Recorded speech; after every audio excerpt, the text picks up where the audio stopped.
Bismillahirrahmanirrahim. Assalamualaikum warahmatullahi wabarakatuh, and good day to Menawalida and everyone. My name is Nurzaliza Muhammad Janice, student ID 20199689115. I would like to present my defense proposal about the studies entitled The Effect of Cross-Training on Long-Distance Runners' Performance in Johor Bahru. I will present only for Chapter 1, 2, and 3. Running has grown in popularity in recent years, evidenced by the increased number of running events, running clubs, and prevalence in the media. Long-distance running, half and full marathon races have especially seen an increase in participation. Long-distance runners have traditionally focused their training on improving cardiovascular and muscular endurance.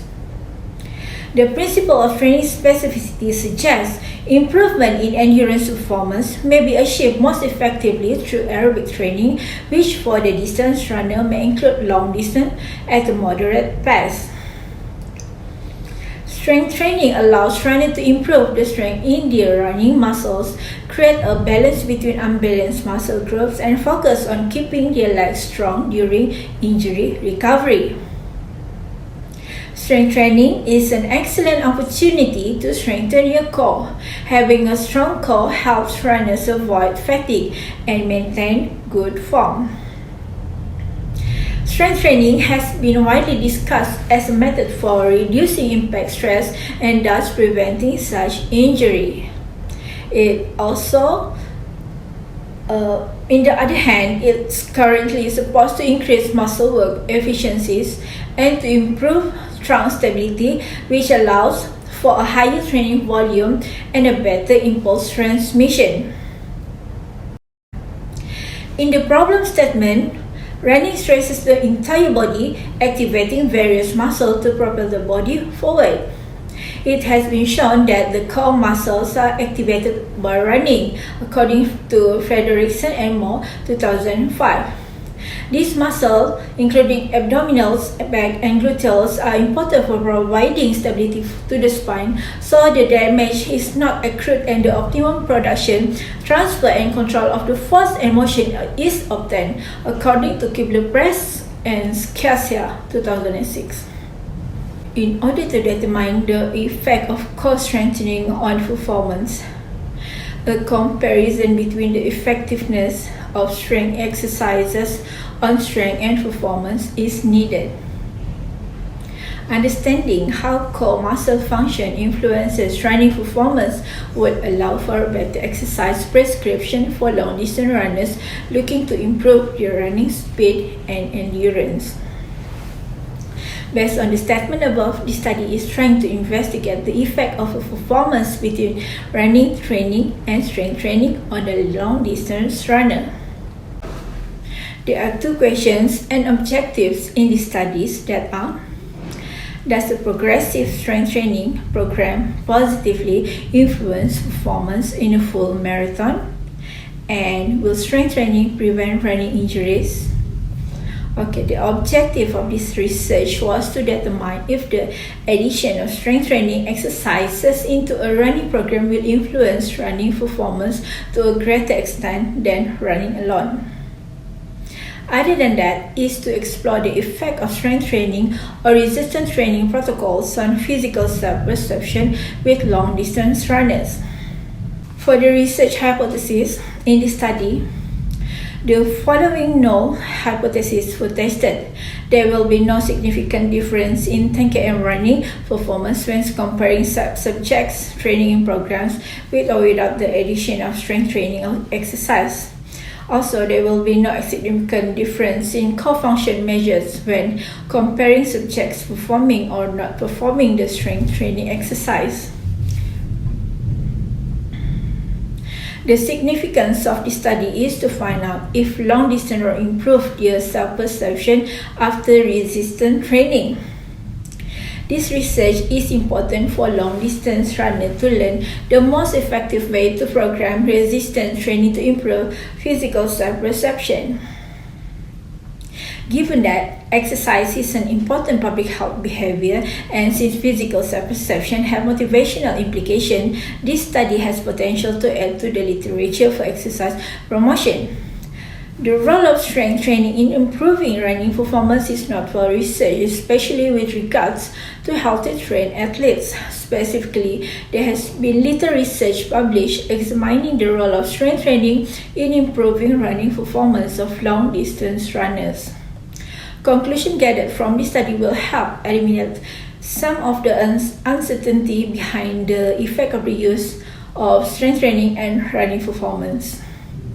A better understanding of strength training and long-distance running performance will be valuable in designing exercise prescription for long-distance runners, modifying individual training programs, and developing strategies for improving resting time.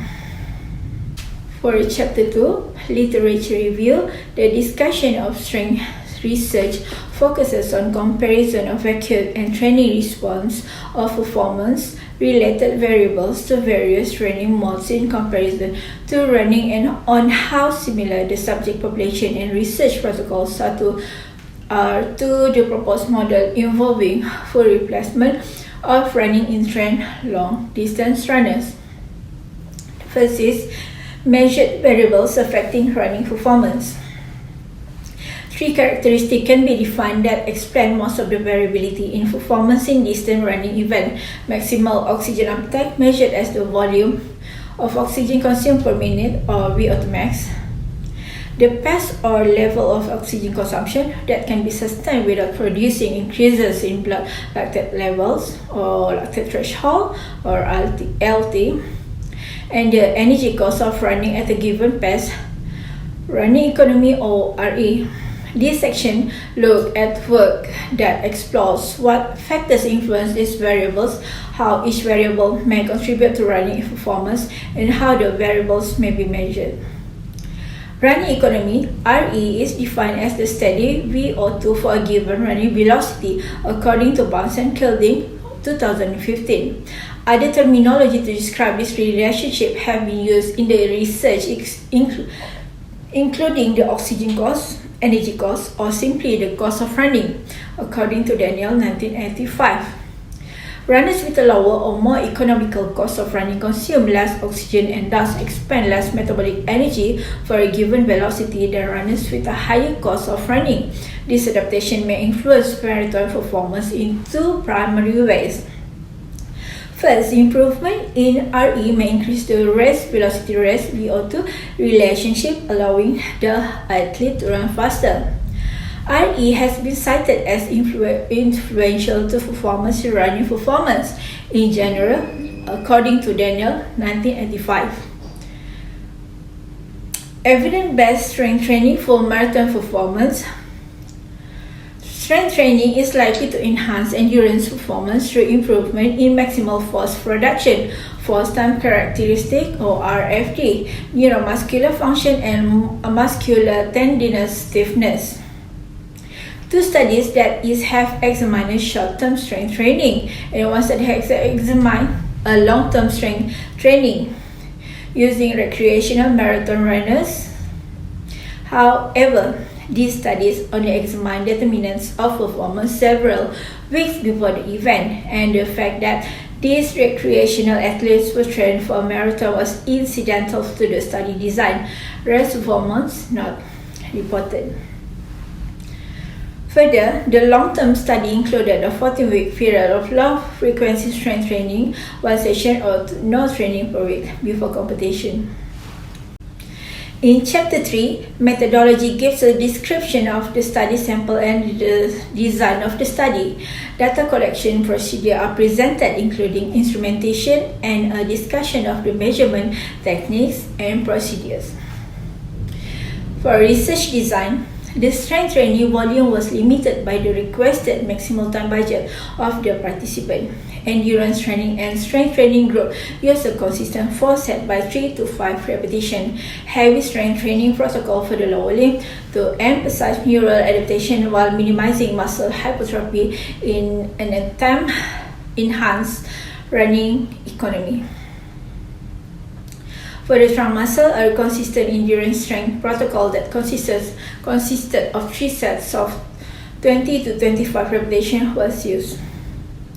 Sample size, the total number of long-distance runners is 15. 10 male and 5 female, which is currently running at least 30 km per week, were recruited from local social running groups in Johor Bahru.